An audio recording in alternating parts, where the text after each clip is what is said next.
Hello guys, अब चाहिँ हामी चाहिँ यसो अब कर्कलोहरू टिपेर काबो साबल टक्क 2 पिटी बनाएर अब घरतर्फ लाग्दैछौँ। अनि 2 बज्ने बेला हामी आएको चाहिँ 11 बजे होइन, हुन्छ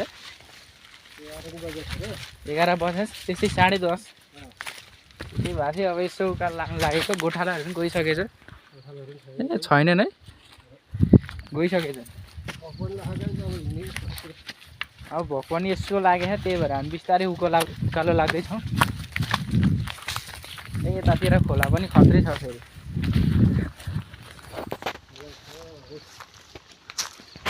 खोला छ यतातिर, झारपातहरू यो के बनमाछा भन्छ यसलाई। बनमाछाको त यहाँ त जङ्गलै हो नि।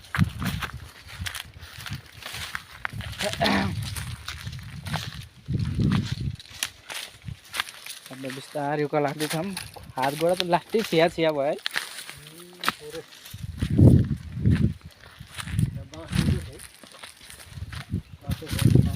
यो बाँसे झ्याङ पहिला यहाँ चाहिँ पहिला शीर्षकहरू हामी आउने बित्तिकै यहाँ बाँसमा चढेर गुड हेर्थ्यौँ कि त्यो टपमा जहिले डेली गुड उड्थ्यो त्यो बाँसे झ्याङको रुखमा। चराको अन्डा पाउँथ्यौँ, कहिले कहिले बच्चै पाउँथ्यौँ। अनि ऊ त्यसमा कि त्यो बिचतिर गाई यता चाहिँ मकै छ रहेछ। यस्तो मकै बवाल भयो नि हेर्ने।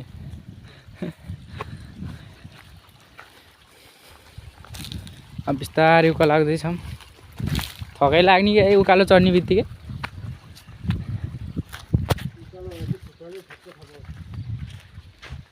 उकालो भनेपछि यो खुट्टा त मोरासरी हो।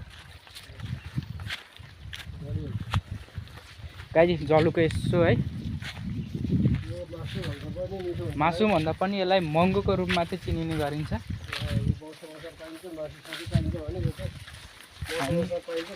मौसममा एकचोटि पाउने कुरा यो चाहिँ हाम्रो शरीरको लागि पनि एकदम फाइदाजनक हुन्छ।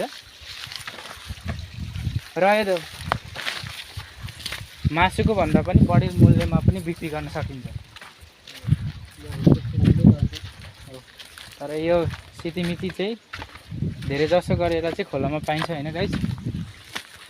यसको तरकारी चाहिँ साह्रै मिठो हुन्छ।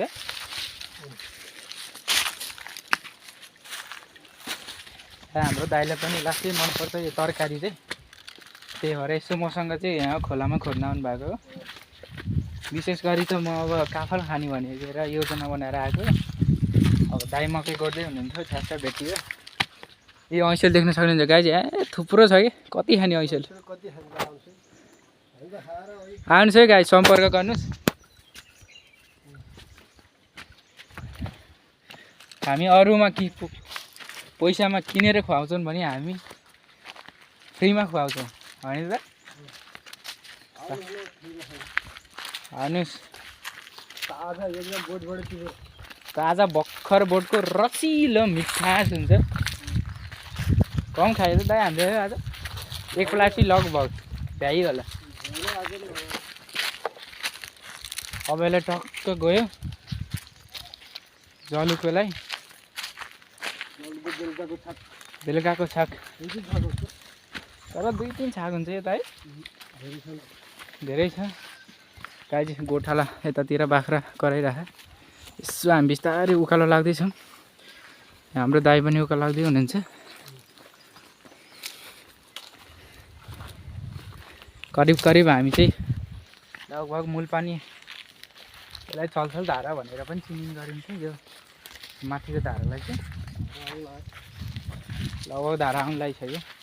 अब ल पानी सानी खाएर हामी उकालो लाग्छौँ होला फेरि।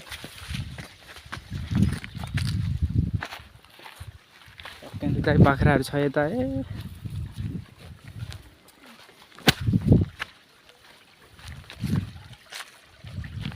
लास्टै उकालो लाग्यो नि, यही जाऊ नि।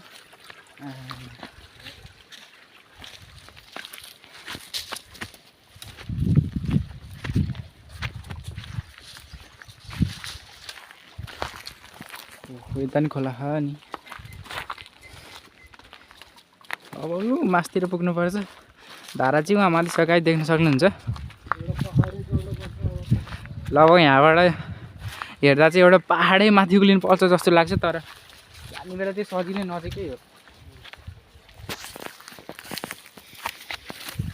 त्यसो लगभग त्यस्तो घाम पनि लाग्छ छैन, त्यही भएर अगाडि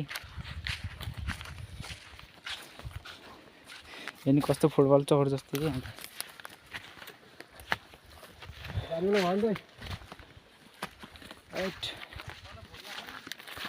अब यसो काफल चल्न खाएको छैछौँ।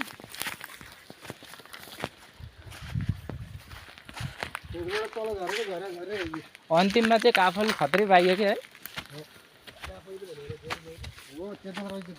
डरै रहेछ नि त्यो त।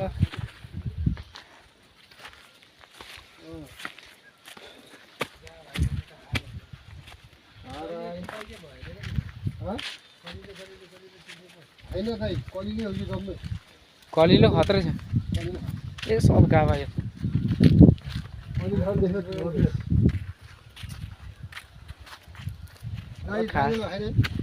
खास त अब हजुरआमा माइलीआमाहरूको लागि हो यो लिन।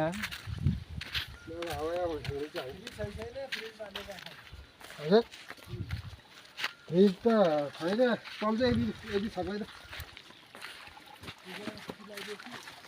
आलु मनिसँग खासी कुखुरा सुकिलाउनु पर्छ, प्लेटमै धुच्यो त अनि खत्रै, मलाई पनि बेस्ट हो कि। अलिक खुर्सानीतिर बनाएपछि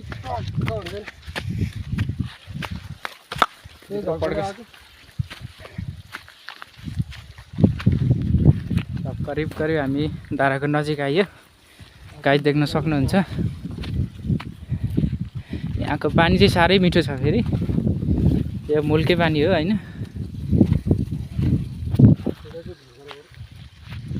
अब यसो हातखुट्टा धोएर, ए धारा चाहिँ साह्रै सानो भइसक्यो त, अहिले खडेरी परेको कारणले गर्दै धारा यस्तो भएको छ सानो। पानी चिसो छ है।